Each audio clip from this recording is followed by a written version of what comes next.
Hey you guys, welcome to my Final Fantasy VII Remake Breakdown compilation. This is going to seek to put together a bunch of different combat animations from your main party, as well as Sephiroth from Final Fantasy VII Remake. I also include the Yuffie DLC, so I hope this can provide a very good, cohesive look at a lot of the different combat in the game. My main motivation for putting all this together is to help people compare what Remake looked like as a cohesive combat experience and look at that against Rebirth. Rebirth is shaping up to look incredible in terms of combat design, and I'm so excited to see where they go with that. If you don't know me, hi, I'm Bio-Roxas. I do a ton of content on combat animations, and I've also been recently delving into the psychology of characters. If either of those sound interesting, be sure to subscribe. And if you want to support my content, I do have a Patreon and channel memberships open on YouTube. You might be thrown off a little bit by the change in voices.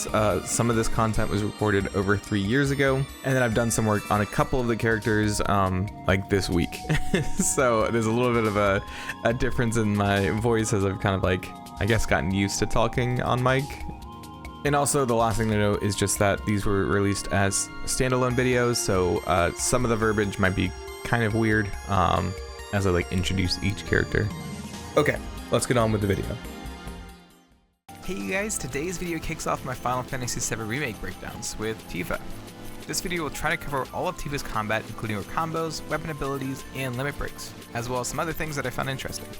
Let's start with Tifa's combos. Tifa opens her ground combo with a jab forward, followed by 2 hooks. After this, she does an uppercut before using the momentum to spin and thrust her elbow forward. Tifa then spins and does a roundhouse kick to end the attack. Her unique attack is Whirling Uppercut. This shows Tifa crouching before twisting up into the air in a rising uppercut. This will also trigger if you hold square during your attacks. Your unique attack will increase the multiplier of the enemy during stagger. Tifa also has an ability called Unbridled Strength that will change your unique ability as well as add on to your combos. There are 3 levels that Tifa can be in. The first level is her base level, the second level will give you access to the ability Omni Strike and is signified by Tifa's hands glowing yellow. This shows Tifa charging up before thrusting forward with a single strong strike. The third level gives Tifa access to the Rise and Fall ability and shows Tifa's hands glowing with a red aura. Tifa will crouch low to the ground before jumping into the air, spinning and kicking at the enemy 3 times. You next see a boost glow with the red aura that was around her hands. When Tifa lands, she does a 2-handed strike forward.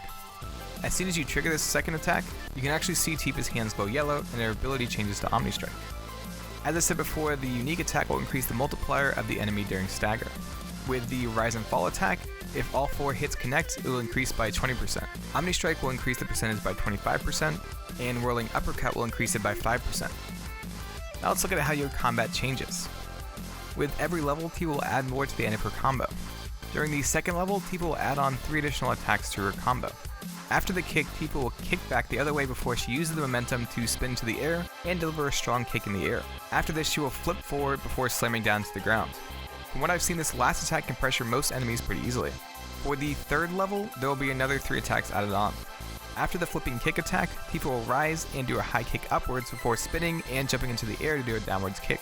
This pushes her up higher into the air, and as she flips upright, Tifa raises her hand above her head and slams it down to the ground as she lands. The ground glows red with cracks and air shoots outwards from the strike. Alongside her ground combo, Tifa also has an air combo. Just like her ground combo, the higher the level she is in, the longer her combo will be. The base air combo at level 1 starts with the rising uppercut followed by 2 hooks and finishing with 2 spinning kicks. Level 2 will add on a flipping kick attack, and level 3 will actually have Tifa changing the flipping kick attack and adding on one final attack. Instead of just doing a flip, Tifa will twist in the air at the end to deliver a strong strike downwards before flipping upright and clasping her hands together to end with a strong overhead slam. When you start the air combo in your second and third level, you can actually see Tifa use chi on the bottoms of her feet to push off the ground to get to the enemy. Depending on what level you are, it'll change the color of the ki. Now let's look at Tifa's dodge and block. Tifa's dodge is a simple roll across the ground, and her block shows her holding an arm in front of herself and bringing up the other when she blocks an attack. You can also get 2 materia that change both your dodge and guard. If you equip the Deadly Dodge materia, Tifa will twist into the air before doing a kick downwards. If she is in level 2 or 3, when she lands, she spins on the ground, kicking outwards. When Tifa is in level 1, she will just start her combo up after this attack. In level 2 and 3 though, Tifa will do her ending parts of the combo in that level. So for level 2, Tifa will do the jumping kick and flipping slam attack. For level 3 though, Tifa will do a unique attack where she jumps into the air, spinning with her leg outstretched before doing the ending attack of the combo. If you equip the parry materia, Tifa will be able to dodge while guarding. This shows Tifa sliding forward, hooking her leg around as she moves. This will knock down smaller enemies and pressure them. Now let's look at Tifa's abilities. Tifa has 7 abilities that she can use. The first one is Unbridled Strength, which we've already touched upon. This increases Tifa's level, lengthens your combo, and changes your unique ability. When going into level 2, yellow air circles around Tifa. When going into level 3, red air circles around her, but there are also beams of red energy that push ahead as well. Dive Kick is Tifa's next ability. Tifa crouches before twisting into the air. She then flips and dives towards the ground. It actually seems like maybe Tifa goes into level 2 as she crouches, and into level 3 for her kick. You can see yellow energy push outwards when you first start the attack, and red energy can be seen around her boot when she kicks, just like when she uses Rise and Fall. This yellow energy actually triggers at the start of every attack, so that may just be an effect. The next ability is Overpower. This is best used in conjunction with your combo and can pressure enemies. Tifa will jump into the air and drill towards the enemy before kicking off and landing back on the ground. Depending on your level, Tifa will follow up the attack at different parts of the combo. In level 1, she will start the combo over from the beginning. In level 2, Tifa will follow up with the flipping kick, and in level 3, she will do the flipping kick, but will continue on to finish the combo. The next ability is Focus Strike. This moderately increases the stagger bar. Tifa jumps backwards as she spins in the air before she lands crouched. Blue and purple strands of energy follow her, and her hands glow blue like it does when she uses her whirling uppercut attack. Tifa then flies forward with her arm outstretched. At the end of the attack, she curls into a ball, flipping multiple times before landing in a crouched position again. Star Shower is next and is an incredibly quick attack. It also increases the strength of your next ability that you use. This has a bit of a startup with Tifa bouncing before dashing forward and striking with her palms a couple of times. She then dashes around multiple times to strike at the enemy from all angles. You can see her moving into the air and kicking off of the air during this attack. At the end, she will dive back towards the ground, pushing out air and electricity. This attack probably gets its name from all the light that is left in the air as Tifa dashes around. Key Trap is Tifa's next ability. One of her hands glows blue, and she twists her arms around before slamming her hand down on the ground. This causes an orb to spawn in the air which damages enemies who are close enough. The description says that this orb is actually materialized Ki. Tifa's last ability is True Strike. This is a close range attack and increases the stagger damage bonus just like Tifa's unique ability. Tifa's hand glows yellow before she thrusts forward. This increases the multiplier by 30%. And that is it for the abilities. Let's take a look at magic. Now I won't look at the actual attacks since those are all the same across all characters, but I will look at Tifa's unique animations during casting. Tifa has 2 different animations when casting magic. One for when she is attacking enemies, and one for when she is supporting allies. When attacking, Tifa will charge up magic in a single hand before she spins and hurls the magic towards the enemy.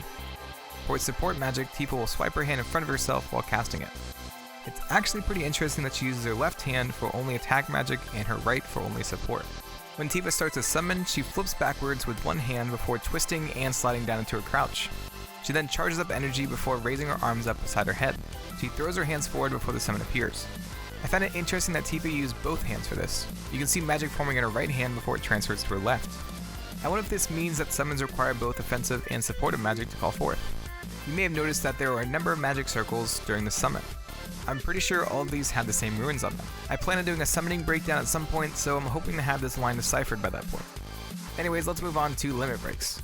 Tifa has 2 limit breaks, with one being your starting one, and the other coming from a Coliseum reward. Your first limit break is Somersault, which is actually Tifa's second limit break in the original. This shows Tifa readying up and lifting a leg into the air. Energy gathers around her foot before she twists back. She runs forward and flips backwards with a wave of energy slicing with her. This will throw smaller enemies into the air. Her second limit is Dolphin Flurry. This shows Tifa crouching before flipping forward as energy follows behind her. She then does a low kick followed by a jumping kick. After this, she does a backwards handspring again, kicking outwards as she flips. Tifa then twists into the air before spinning multiple times in the air, creating a tornado. During this, she can be seen slowly descending. She lands crouched and her hand glows blue before she ends the attack with a strong uppercut into the air. A dolphin flies up from the ground and arcs into the air, sinking back into the ground at the same time that Tifa lands. This is actually based off of her dolphin blow attack in the original game. And that is it for the main parts of Tifa's combat. I want to take a brief moment though to point out some small things I noticed before I end the video. While in the field, Tifa actually has 3 unique idle animations. I'll be cycling through them on screen.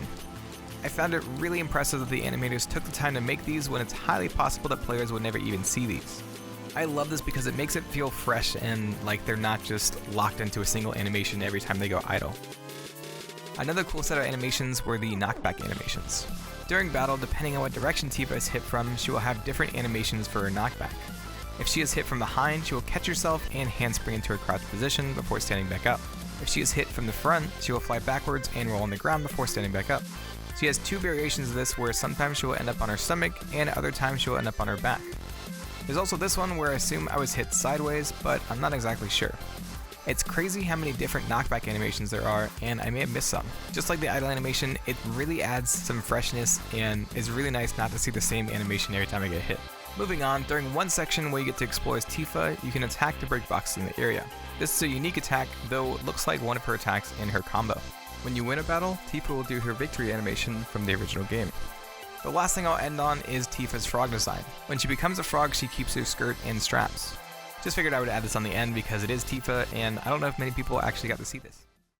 Today we are looking at Aerith's combat. This will include her combos, abilities, and limits. I don't want to waste your time with a long intro, so let's look at her combo first. Aerith's combat is pretty simple, and has her shooting orbs of magic at the enemy from her staff. All of the staff twists and slashes are really fluid. Aerith will shoot 5 times during her combo. One unique thing about Aerith's combat is that if there are multiple enemies in front of her, she will spawn more orbs of magic per hit so that all of the enemies take damage. Aerith doesn't have an air combo and will use the same combo that she does against grounded enemies. Aerith's unique attack is Tempest. This has 2 different types of attacks. Just pressing triangle will show Aerith spinning and setting forward 3 casts of magic at the enemy. These are the same type of magic that Aerith uses during her combo. A burst of energy pushes out showing pink petals as well as 2 rings of symbols. These look like the same kind of symbols seen when performing a summon. In the original version of Final Fantasy VII, Sephiroth explains that during the time of the Ancients, these summons were created by the planet to protect the Temple of the Ancients. The remake may be hinting at this idea as Aerith is of course an Ancient and has the same ruins surrounding her as the summons. Anyways, holding down triangle will show Aerith charging up with another burst of energy. You can actually hold this for as long as you want, though it doesn't change the damage output. When you release the charge, Aerith will shoot this group of pink crystals forward that spread out when they hit the enemy. More symbols will spin around these crystals before they explode, damaging the enemy 4 times. Aerith's dodge is a simple dash forward as she twists in the air. If you have the deadly dodge materia on, you will do an extra attack at the beginning of your combo. For some reason, if you are far away from the enemy, Aerith will shoot this slow moving orb of magic rather than your usual quick attacks. Aerith's block is also pretty simple, with her just holding up her staff in front of her with both hands. If you get hit, she will jump backwards. If you have the parry materia equipped, Aerith will charge forward with magic in front of her. This charge has the flower aesthetic seen in a lot of Aerith's abilities. This is of course because the Ancients were closely connected with the planet. Also, a lot of the symbols remind me of this symbol in the Temple of the Ancients. It's really cool to see such attention to detail in this game. Now let's look at Aerith's abilities. Aerith has 7 abilities that she can use. The first is Soul Drain. This attack absorbs MP from the enemy and takes more when the enemy is staggered. This attack looks similar to the normal orbs of magic that Aerith uses for a normal combo, except that these are red instead of white. When the attack connects, there's an explosion similar to your Tempest attack before a group of orbs flies towards Aerith. This does actually deal damage to the enemy. Next ability is Arcane Ward. This doubles casts of all offensive magic used by both Aerith and the other party members. This will only cost you 1 cast of magic. There is a flower in the center, and the flowery swirly aesthetic can be seen circling around the edge of the circle. Sorcerer's Storm is next and shows Aerith calling down a giant bolt of lightning to deal damage to any surrounding enemies. Fleeting Familiar is the next ability, which summons a fairy that attacks alongside of you. This will periodically attack the enemy, but will also attack when you use an ability or spell. The normal attacks it sends at the enemy are small butterfly-looking projectiles. These are white in color, while the ones shot out during an ability or spell are yellow in color and fly towards the enemy more quickly. Ray of Judgment is your next ability and increases the damage bonus on a staggered enemy. This costs 2 ATB bars to use and shows Aerith pointing her staff upwards as she charges up. She then twists around before sending forward a concentrated beam of energy. During the attack, Aerith rises into the air. Lustrous Shield is an ability that creates a flower shield in front of you. This will block the enemy as well as stop any attacks from hitting you. The last ability is ATB Ward and costs 2 ATB. This will let your party members use your ATB bar to recharge theirs after using an ability. So if Tifa is inside this ward and uses Unbridled Strength and Aerith has ATB, Tifa will recharge some of her ATB using Aerith's. During the cast, the pink crystals from her Tempest ability can be seen circling around her. This seems completely different from her other abilities and has a time aesthetic to it rather than a flower one. The symbols are traveling in a counterclockwise direction though, which makes me think this is a subtle nod to Aerith possibly being from the future. Now let's take a look at magic. Aerith has 2 different animations for casting magic depending on if it is an offensive or supportive spell. When casting a supportive spell, Aerith will simply raise her staff into the air before twisting it after the cast. Offensive spells show Aerith pointing at the enemy with her staff during the cast. You have a second animation for when you are double casting in the Arcane Ward. The second animation is more of a slash to send the cast of magic. When Aerith starts a summon, she will spin around before praying and raising up her staff. Aerith also has 2 limit breaks, with one being your starting one and the other coming from a Colosseum reward. The first limit break is Healing Wind. This restores a moderate amount of HP to you and your allies. Aerith prays before lifting a single hand to the air. Wind pushes outwards as everyone is healed. The other limit break is Planet's Protection, and nullifies all physical damage for the party. Aerith spins around as she twists her staff. After spinning, she throws her staff into the air before magic appears in a circle around her and a barrier of magic appears as well. A blooming flower appears beneath her as well during this. At the end of the cast, Aerith catches her falling staff. And that is it for the main parts of Aerith's combat. I do want to take a brief moment though to point out some small things I noticed before I end the video. While in the field, Aerith has two unique idle animations. One shows her placing her hands on her hips and rocking back and forth, while the other shows her clasping her hands in front of herself.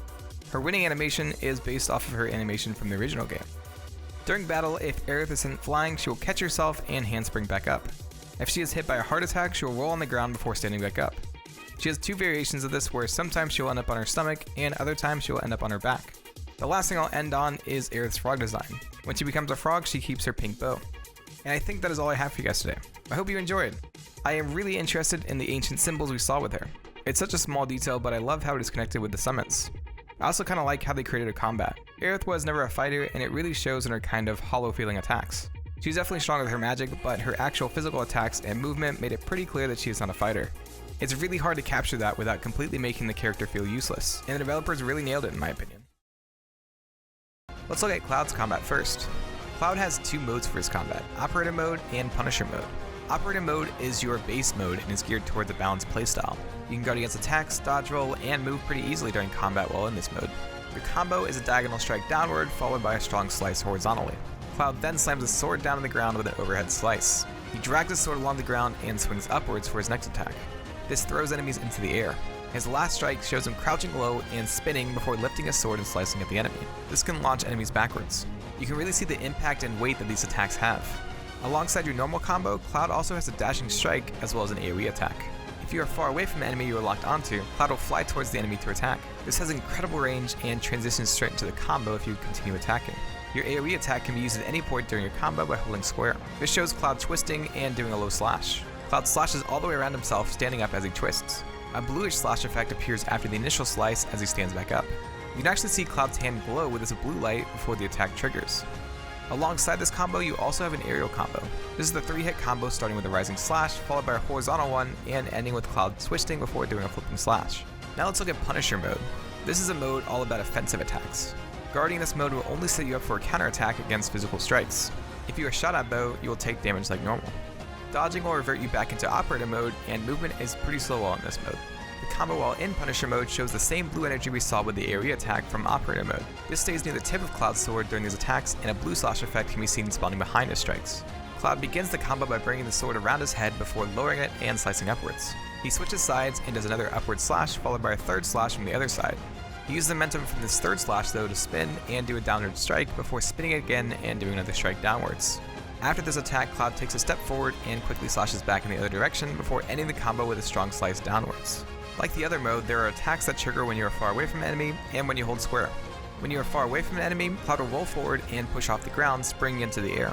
He will twist in the air, and as he comes down to the ground, he will slice at the enemy. If you keep attacking after this, Cloud will jump to the end of the attack, skipping over the initial first two slashes. If you hold square, Cloud will do a thrust into the ground. The same blue effect as in Operator Mode will appear when you trigger the attack. After triggering it though, a burst of red energy will appear around his hand. Red energy can also be seen around the sword as well as Cloud during this attack. This will trigger a status effect that increases damage done for a short amount of time. If you are in this mode, you will not be able to attack airborne enemies.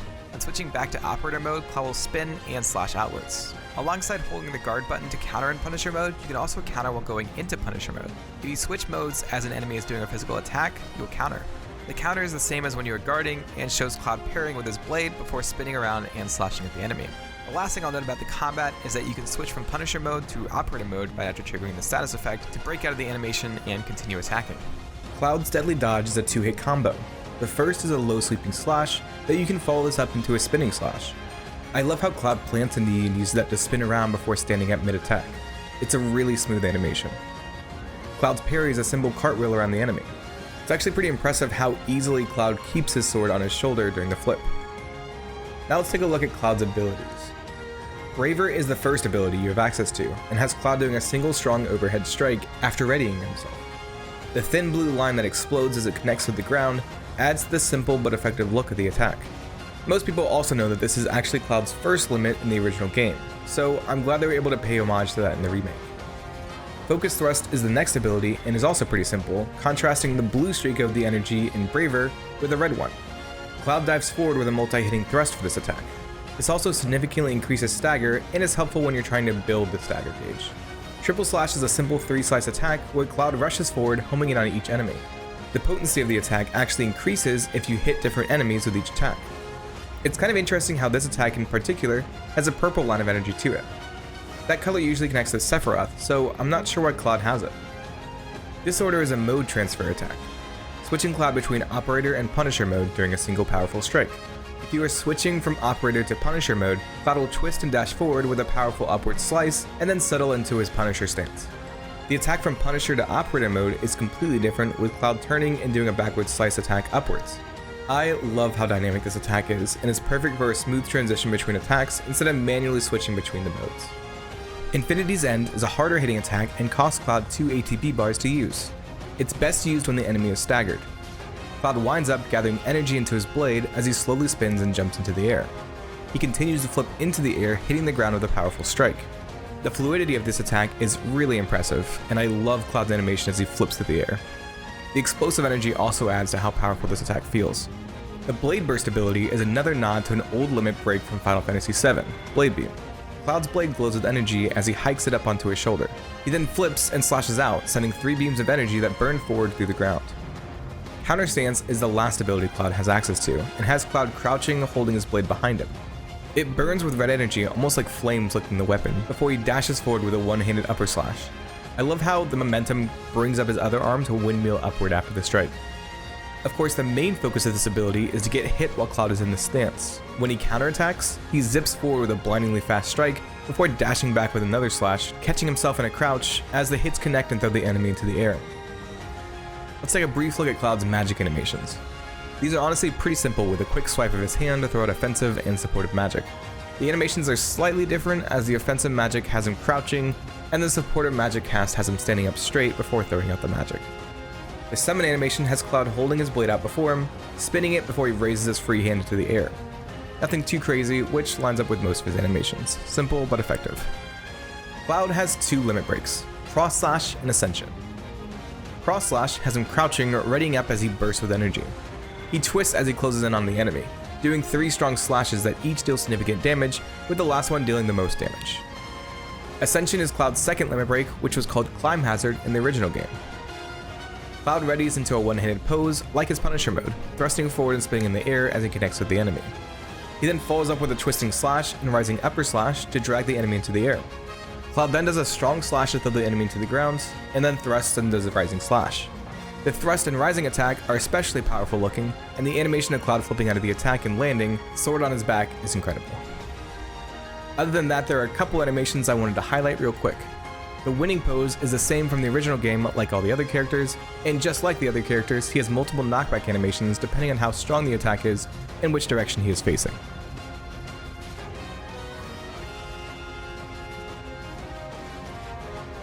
There are also a couple of idle animations that I'll play here.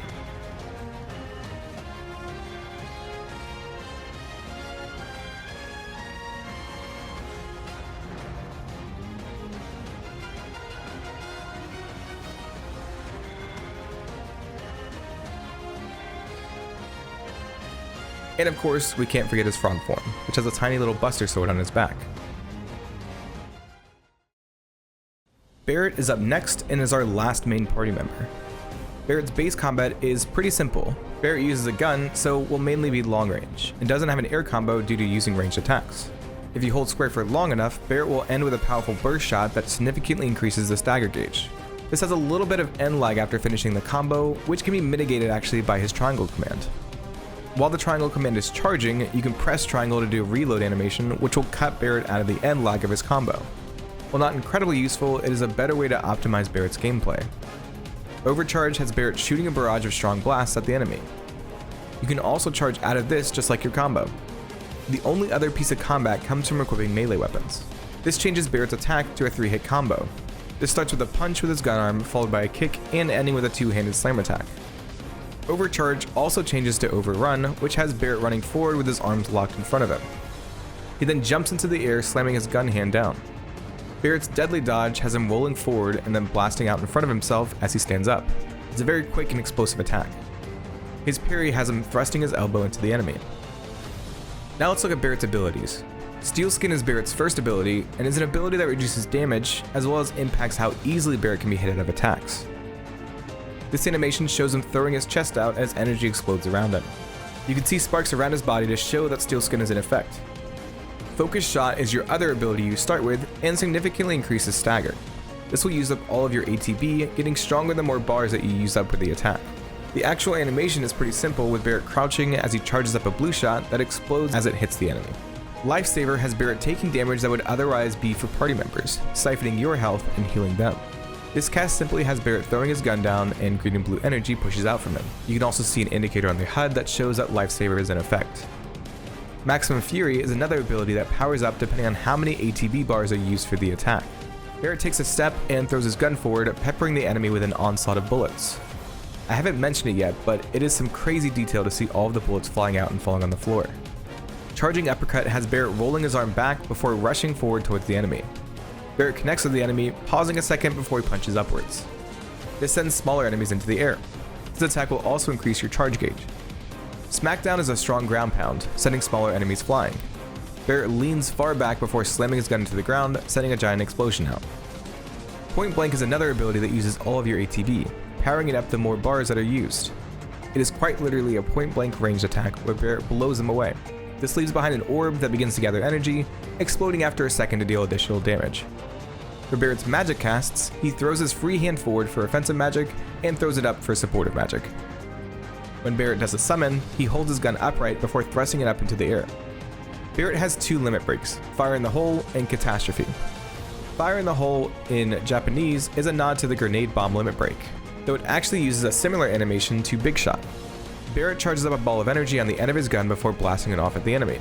This explodes in a plume of smoke and fire. Catastrophe is a little more intense, with Barret charging up energy before crouching and shooting into the air. He throws his gun forward and a giant beam of energy shoots forward, causing Barret to kick his legs just to keep his balance. I'll highlight a couple of animations before we move on to the next person.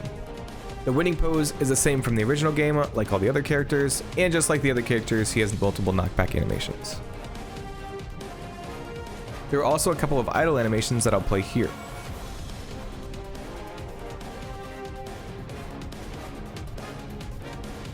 And of course, his frog form, which has a tiny gauntlet on his leg to indicate his gun arm. Hey you guys, today we'll be looking at Red 13 from the Final Fantasy VII Remake. Instead of having to capture footage by watching an AI-controlled character though, a modder by the name of 13th Vessel actually sent me a ton of footage of a playable Red 13. He does some amazing work in both the Kingdom Hearts franchise as well as in the remake, and he's been able to do a bunch of out-of-bounds stuff and show areas that were never seen before, so if you're interested in seeing that, I'll have a link down below to his channel. Anyways, this is not going to be a long video since most of the animations are limited to combat since this character was not designed with exploration in mind. So while 13 Vessel was able to have Red 13 walk around in different areas, interaction was very minimal, so there was no animation for opening doors or anything like that. So it was definitely like, we're only animating what we need to, and then we'll come back and do it later for the following parts. But anyways, Red 13 has a 3-hit combo with no kind of finisher at the end. He will just loop this same 3-hit attack over and over again, but since you're not actually supposed to control this character, the AI doesn't actually loop this attack. It doesn't look like there's a dash attack or anything like that, since Red 13 will open with the same attack regardless of your distance from the enemy. If you look at your HUD, you can actually see that Red 13 doesn't have a unique attack, since his triangle prompt is blank. His guard shows him crouching low to the ground, and from here, it looks like he can sidestep in different directions. It also seems like he can do the sidestep during combat to quickly move out of the way of incoming attacks. Alongside this sidestep, you also have a dodge roll. Other than that, there isn't really any more base combat from what I've seen. There are, however, an ability and a limit that Red 13 has. TLC05 Freak, probably also didn't pronounce that right, so sorry, but he found that the Sidewinder ability was linked to Red 13's Mithril Collar. This shows Red 13 spinning towards the enemy in a move similar to his attack in the original game actually. His limit is Stardust Ray, which was also from the original game. You can see Red 13 howling as he triggers the attack. This is only used during the Harbinger boss fight at the end of the game alongside Barret's limit. The explosion in the middle here is Barret's attack, so the orb and rays shooting outwards must be Stardust Ray. If you look closely at Red 13's collar, you can actually see that he has 2 materia slotted in. We know he uses Cure on us during the bike section, and I can only assume that the other materia equipped is Fire. Other than that, there are not really any other animations Red 13 has. He can walk and run since that was programmed for when he is running around with us at the end of the game, but things like opening doors or crawling through passageways were not animated and, yikes.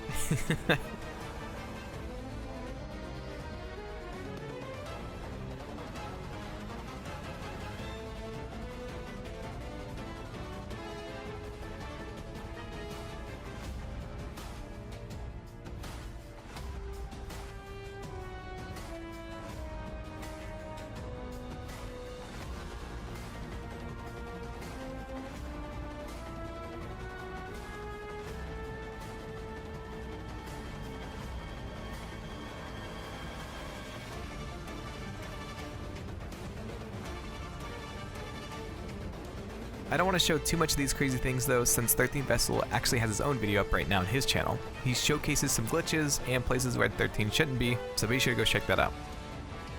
Anyways, the cards on screen show places that I'm active, blah blah, plug, see ya. Hey you guys, today I want to look at Sephiroth. Of course, if you have not beaten the game, click off because there will be massive spoilers. I'll give you a second to leave. Okay, so I know this is not a playable character, but I just love this boss fight so much that I had to cover it. There was so much packed into this fight, so it's very possible that I will miss some things. If I do, be sure to let me know down in the comments below. Now without further ado, let's break down Sephiroth. This is not going to be a boss guide per se, but more so I just want to detail all the different attacks and phases in this battle because there is so much here.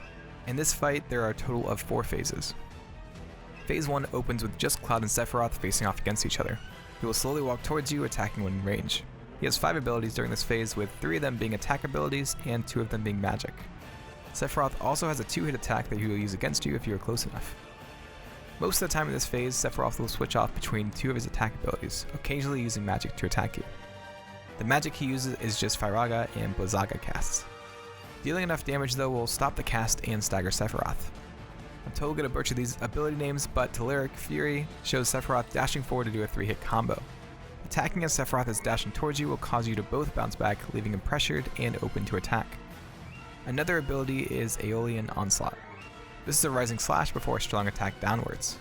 This second attack will actually break through your guard, so the best thing to do is dodge away for the second hit. If Sephiroth misses the second attack, he will be pressured and open to attack. The last ability is Scintilla. This is a counterattack if he starts to take too much damage. He will crouch and hold his sword up beside him, ready to strike. If you attack during this, Sephiroth will dash forward and strike you once, causing a flurry of strikes to circle around you, damaging you multiple times. Other than that, there is not too much more in the first phase. If you try to damage him without punishing an opening in this phase, he will easily block all of the attacks, counterattacking after a bit. There's also a couple of stage transitions. If you don't end up staggering Sephiroth, he will strike you into the air before slamming you down to this platform. If you successfully stagger Sephiroth though, Cloud will be the one to hit him into the air before hitting him down to another stage. There are actually 2 different stages you can get to from the first stage. If you are doing an upward strike during the stagger, you will move to the slanted stage, though if you hit with an overhead slash, you will move to a smaller area. From this second stage, regardless of which one you end up on, Sephiroth can attack you and send you to a third stage. After dealing enough damage, Sephiroth will move on to his second phase. He holds his sword up and Miasma covers the blade before he slices and sends a wave of energy towards you. This knocks Cloud backwards and sends him back onto the slanted stage. He looks up to see debris coming together above Sephiroth. The debris forms into one giant ball before flying down towards Cloud. A party member will appear here to save you. It's not really clear what affects this since restarting this fight will show different characters showing up. Some people think it's based on your friendship or the level of your characters, but I haven't found any evidence to fully prove this.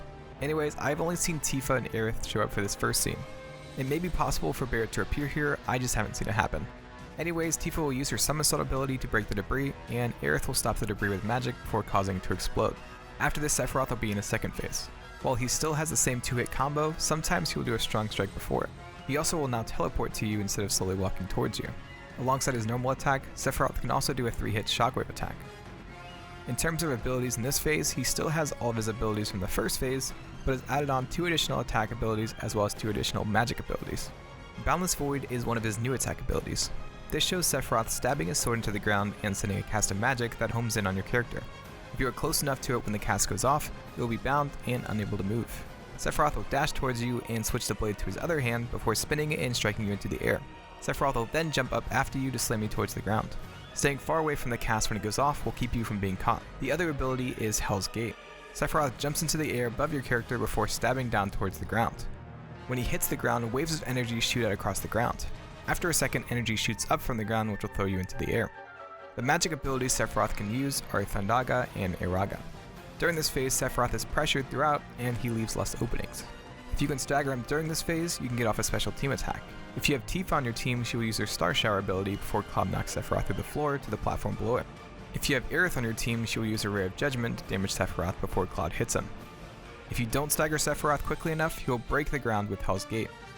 After dealing enough damage here, Sephiroth will transition into phase 3. Sephiroth rises into the air before summoning his iconic wing. He then uses his Boundless Void ability to hold you down, leveling his blade in front of Cloud. This is the next time a party member will save you.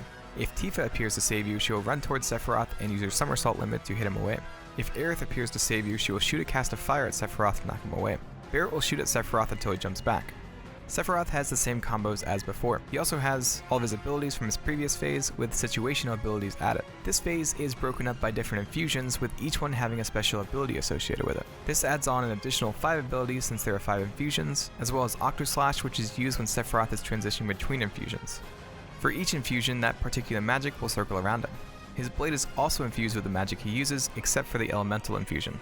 Besides the elemental infusion, whatever infusion he is in will cause him to have a weakness to the opposite magic.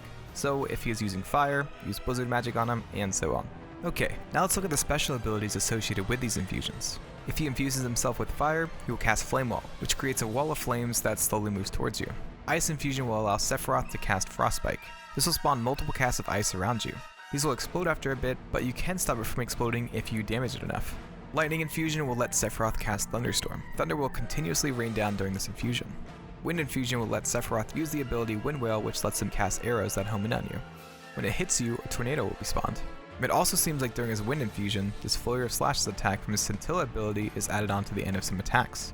After he has cycled through all of these, he will use Elemental infusion, which lets him use Shadow Flare. Dark magic will draw you in before an explosion throws you outwards. During his Elemental infusion, he will also be able to instantly cast magic without a casting time. After each infusion, Sephiroth will use Octo Slash before transitioning into the next one. Like its name suggests, this is a quick combo comprised of 8 strong strikes. The last thing I'll say about this phase is that I didn't see a unique team attack against him when you staggered him. The final phase shows Sephiroth seemingly spawning whispers from his wing before they circle around him. Elemental energy circles around him before he raises his sword into the air and summons a vision of the meteor hurtling towards Earth. During this phase, Sephiroth will float just above the ground, teleporting around to deal out attacks. He will send out 2 kinds of projectiles at you during this. One will bind you, leaving you open to Sephiroth's next attack. The other projectiles will just damage you without binding you. It seems like if the projectiles are shot out when he is high in the air, it will not bind you, but the ones shot out when he is close to the ground will. Alongside this, Sephiroth can also do a strong slice that will send out a wave of energy. You can see dark energy surround him and his blade before he does the attack. This is unblockable, so keep running to avoid being hit. The last normal attack he can do will trigger if you are too close to him. Air will fly around him, damaging you before he stabs his sword into the ground, creating a stronger burst of air. Alongside all of these attacks, Sephiroth also has 3 unique abilities during this phase. The first is Shadow Flare, which was an ability from his previous phase. Instead of 1 cast this time though, multiple casts will appear across the whole arena, drawing you in before exploding. Heartless Angel is another ability he can use here. This will have a short cinematic associated with it, showing Sephiroth jumping into the air before he throws his sword into the ground. Orbs of light spread out across the ground in a large circle, followed by an explosion of red energy. Being in this area will cause your HP to fall to 1. If you stay out of range, you will not suffer any damage and will have an opening to attack as Sephiroth descends back to the ground to retrieve his blade. His ultimate attack is Divine Proclamation. During this last phase, a countdown from 9 will appear above Sephiroth. When it counts all the way down, Sephiroth will rise into the air and send the meteor hurtling towards your party. This will automatically kill your party and will show Sephiroth looking down on you as the screen fades to the game over screen. And that is it for this fight. After defeating Sephiroth, there will be a scene showing your team work together to fight back against the Whispers, creating an opening for Cloud to deal the finishing blow.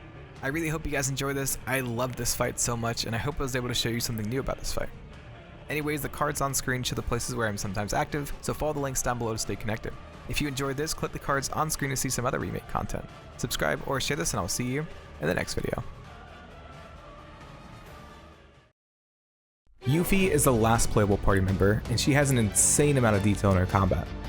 So please let me know if I do down in the comments below. Let's look at her base combat first. Yuffie's basic combo is comprised of 4 hits. Her first is a simple slash, though she can dash from a pretty far distance with this first strike to hit enemies. She then follows up with a spinning shuriken attack. This can actually spin for a couple hits if you don't follow up the attack right away. Yuffie will then shoot upwards, slicing at the enemy and bring them airborne if they're light enough before slamming them back down to the ground. At any point during this you can hold square, and Yuffie will jump backwards, casting an arrow attack that hits the enemy then blasts them towards Yuffie. Yuffie can also attack airborne enemies with a 4-hit combo. Yuffie will do 3 incredibly quick slashes at the enemy before diving down towards the ground, catching herself and flipping back up to a ready position.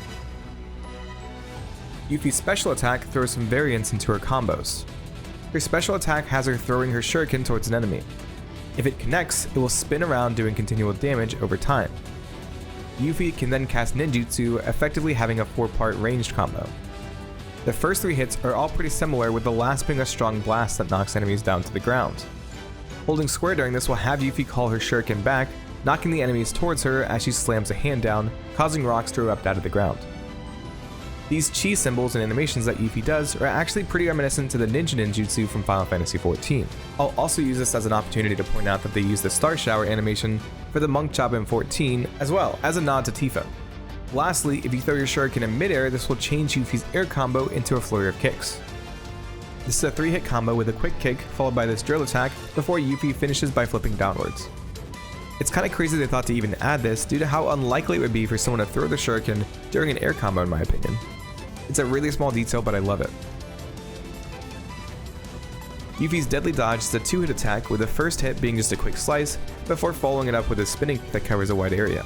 Her parry is this incredibly quick handspring. Her block has her casting ninjutsu as she brings up her shuriken. If you time this correctly, you will get off a perfect block, which stuns smaller enemies if successful. Another nice detail is when you throw out your shuriken, Yuffie will bring up her arms to block. If all of that combat wasn't enough for you, Yuffie can also synergize with Sonon, changing up her combos and abilities. While synergized, her combo will change to her flipping forward, slicing at the enemy before twisting back and spinning the other way, getting out 2 slashing attacks. She then slashes into the air like her normal combo. She and Sonon though then alternate dive bombing onto the enemy. This can continue almost indefinitely it seems. Sonon does a variety of kicks and staff jabs during this combo. I actually got this unique animation when I got caught by this enemy. The enemy would knock her off guard and tussle with her, throwing her back, but if you're synergized, Sonon will catch her and stop her from falling. This same kind of animation will happen if she is knocked back while she is synergized. Yuffie's air combo doesn't seem to change while synergized. Sonon though does some swipes with his staff before doing a flipping attack downwards. Okay, with all of that insane combat out of the way, let's look at Yuffie's abilities. Art of War is your first ability and is a 3-hit combo with a purple magic that follows your strikes. Yuffie kicks once, then strikes with her shuriken before throwing it forward. If you attack during this 3rd hit, Yuffie will transition to ninjutsu attacks that are powered up. Synergized Art of War has Yuffie and Sonon jumping forward, twisting in the air with slashing strikes. They both then flip backwards as Yuffie perches on Sonon's staff. They both then flip forward to do a striking attack downwards. Windstorm has Yuffie using ninjutsu to create a whirlwind that drags enemies towards her. She also throws her shuriken out during this to deal damage. If you have your shuriken already out when you use Windstorm, it will focus the attack on the enemy targeted, rather than doing an AoE around Yuffie. Synergized Windstorm has Yuffie holding onto Sonon's staff as he spins around, whipping her forward as she throws her shuriken out.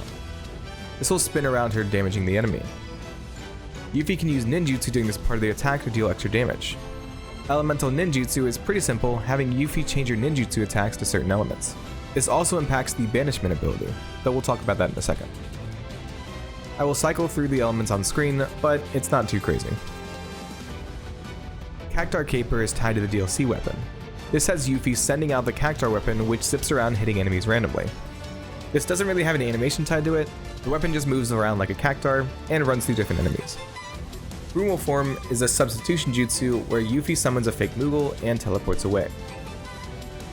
Teleporting out of the way of an attack will increase your ATB. Banishment is an interesting ability where other ATB spent on abilities will power it up. It doesn't seem like the animation changes, just the radius of the blast of magic. It has the chi symbols we've seen from Yuffie's other jutsu surrounding her, as well as the point of attack. It just seems like an orb of magic that explodes, though it can be imbued with different elements. Mug is a lightning fast dash towards the enemy with a punch and a kick. It looks like Yuffie does a little fist pump as she attacks. This has a chance to steal an item from the target. There's also a special attack you can do called Ninja Cannonball. This is similar to Synergized Art of War, having Yuffie perch on Sonon's weapon before diving towards the enemy. I should also probably mention Sonon's abilities. Sonon's first ability is Twirling Lunge. It sets Sonon twisting up into the air before thrusting forward. This significantly increases the stagger gauge.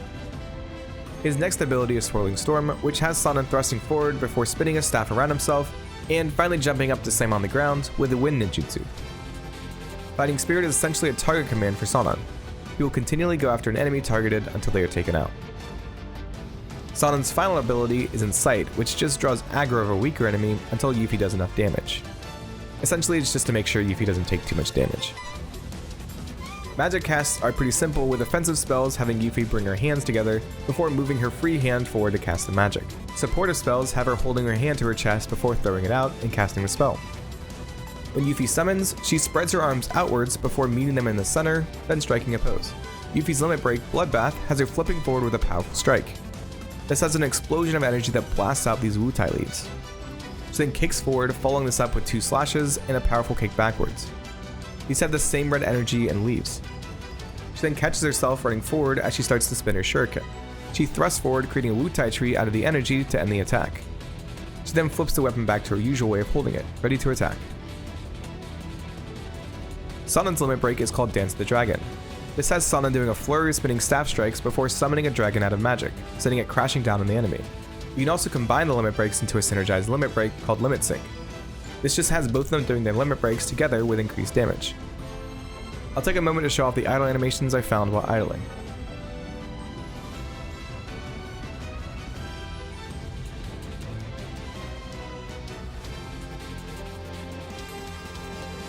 Lastly, we'll look at the frog forms. Yuffie has a shuriken slung on her back with a headband attached in her iconic arm guard. Sonon simply has a staff strapped to his back. And that's it for Yuffie. This was such an incredibly detailed combat system, and I'm so excited to see how Rebirth builds on this and the other characters. I hope you guys enjoyed. I will keep this short and sweet at the end. I think this combat is incredible. I honestly thought this was like the peak of combat when it first came out. So it's amazing to me that Rebirth has somehow amplified and built on top of this. So it's amazing to me that Rebirth has been able to innovate the combat to such a level. Hopefully soon, if I can get it done, I want to put a video out on how Rebirth changed the combat. But for now, that's all I have for you guys. Hope you enjoyed. If you made it this far in the video, please drop a subscription. Share this with people that you think will like it. I am so excited for Rebirth. I'm so excited to cover that game if I'm able to. Thank you, a huge thank you to my patrons who support me. Their names will be on screen right now. If you want to help support the channel, there are links down in the description below. But you can join my Patreon, or you can join channel memberships to help. See you in the next video.